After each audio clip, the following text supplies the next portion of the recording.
રહ્યા છો Gujarat bulletin news. આવી જોઈએ અગત્યના સમાચાર. શ્રી કષ્ટભંજન દેવને મથુરામાં બદલેલા વાઘા પહેરાવ્યા. સિંહાસને ગુલાબ અને સેવંતીના ફૂલનો કરાયો શણગાર. સાળંગપુર ધામ શ્રી કષ્ટભંજન દેવ હનુમાનજી મંદિરે શનિવાર નિમિત્તે શ્રી કષ્ટભંજન દેવને મથુરામાં બદલેલા વાઘા પહેરાવ્યા. સિંહાસને ગુલાબ અને સેવંતીના ફૂલનો કરાયો શણગાર. સાથે દાદાને 500 કિલો કેળાનો અન્નકૂટ પણ ધરાવ્યો. સુપ્રસિદ્ધ યાત્રાધામ સાળંગપુર ધામ શ્રી કષ્ટભંજન દેવ હનુમાનજી મંદિર ખાતે પરમ પૂજ્ય શાસ્ત્રી સ્વામી શ્રી હરિપ્રકાશ દાસજી અથાણાવાળાની પ્રેરણાથી તેમજ કોઠારી વિવેક સાગર દાસજી સ્વામીના માર્ગદર્શનથી શનિવારના રોજ શ્રી કષ્ટભંજન દેવ હનુમાનજીને દિવ્ય શણગાર કરવામાં આવ્યો હતો. આજે સવારે મંગળા આરતી શ્રી નૌતમ પ્રકાશ દાસજી સ્વામી અને શણગાર આરતી કોઠારી શ્રી વિવેક સાગર સ્વામીએ કરી હતી.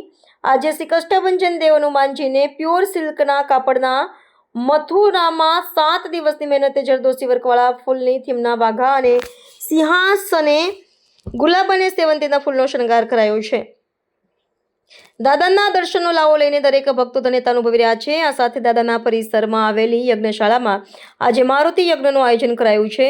આજે દાદાને કરાયેલા શણગાર વિશે પૂજારી સ્વામીએ જણાવ્યું કે આજે કારતક વદ ત્રીજને શનિવાર નિમિત્તે શ્રી કષ્ટભંજન દેવ હનુમાનજીને મથુરામાં 7 દિવસની મહેનતે 7 કારીગરો દ્વારા બનાવવામાં આવેલા પ્યોર સિલ્કની ફૂલની ડિઝાઇનવાળા વાઘા પહેરાવ્યા છે. આ સાથે વડોદરાથી મંગાવેલા 200 કિલો ગુલાબ અને સેવંતીના ફૂલનો શણગાર કરાયો છે.